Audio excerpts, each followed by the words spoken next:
Ffrind Arth gan Jez Olbra, wedi drosi i'r Gymraeg gan Gwyn Williams, a diolch I Dref Wen.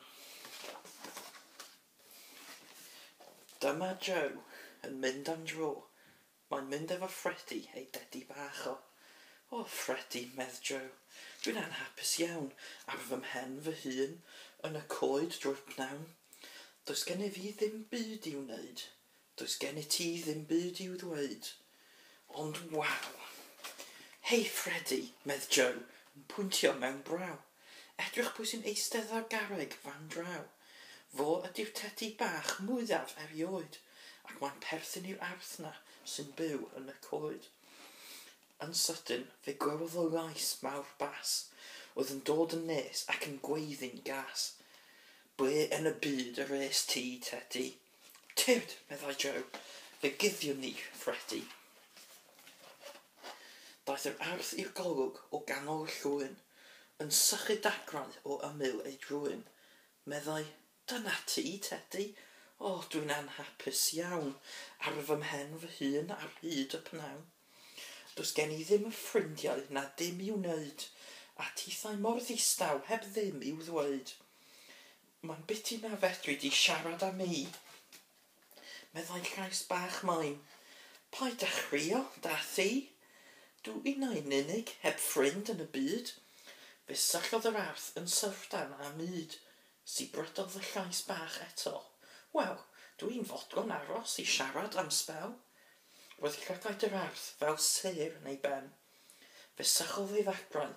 O, mam, nefi wen. Wyt ti yn gallu siarad? Gofynodd yn ffôl.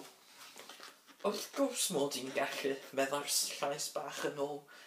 Daeth yr arth yn nes eto, a gofyn yn syn. Wel, pam na ddywedus di rhywbeth cyn hyn? Am fy mod I mor fach, meddai'r llais, ac eisiau fy mam, a tithau'n arthio mor gas, dyna pam. Fi yn gas, meddai'r arth. Wel, wir wyt ti'n wirion. Rydw I bob amser yn dyner a thirion. Dwi ti ddim, eberllais, yn bendant yn ôl. Ydw wir, meddai'r arth, ond ydw i'n dyfwytho di'n dyn yn fy nghôl, achos tedi wyt ti. Nac e ddim, meddai'r llais. Joe ydw I. Syllodd yr arth a mwyddo tedi. Syllodd Joe yn ôl a gwasgu Freddie. Ond dyma Joe yn dechrau giglo. Gigl nes fod ei folon siglo. Fe geisiodd ei stopio. Ond allai o ddim. Dim ond giglo a siglo a wiglo'n chwym. Beth sy'n bod, meddai'r arth, yn deall dim byd. Wel ti, meddai Joe, yn giglo o hyd. Mi roedd ti'n arth ffôl yn credu bod tedi yn ateb yn ôl. Fe wenodd yr arth. Ac yn fwy na hynny, dechreuodd ei gorff anferth grynu a chrynu, a thoc roedd ei fol a'i ben ôl o yn siglo. Wel, am arth ddôl meddai'n siglo a giglo, ti oedd yn siarad. O, dwi'n wirion ar ffôl, yn credu bod tedi yn ateb yn ôl. Fe guddiodd yr arth y tu ôl I tedi, a dweud mewn llais rhyfedd. Sut wyt ti, Freddie? Dwi'n dedi sy'n siarad a deall pob gair, ond ydw i'n glyfar a dwi ond yn dair. Ac yna roedd Joe eisiau cael tro. Cododd ei dedi a sisiaw. Helo, Fredwi dwi. Sut wyt ti, hen ddyn? Dwi'n medru siarad a dwi ond yn un. Fe wiglo nhw, fe siglo nhw, wrth giglo ar ei lol, ac yna chwerthu'n chwaneg, nes roedd poenau yn ei bol.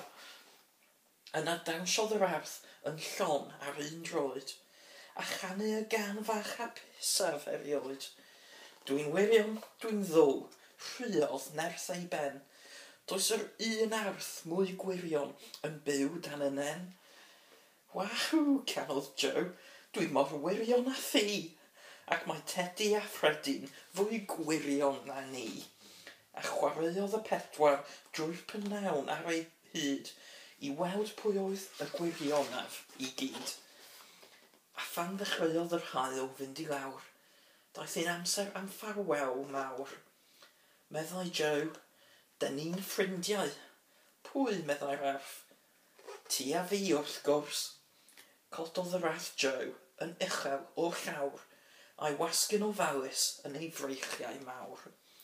Cymer ofal o Freddy sy'n brydodd wrth Joe. Fyddawn ni nôl fore, meddai Joe wrtho fo. Ac i ffwrdd ar pedwar yn chwifio yn hy, yn ôl i'r ogof ac yn ôl i'r tŷ. Tybed a ydyn nhw'n unig yn nawr? Dwi ddim yn meddwl. A dych chi?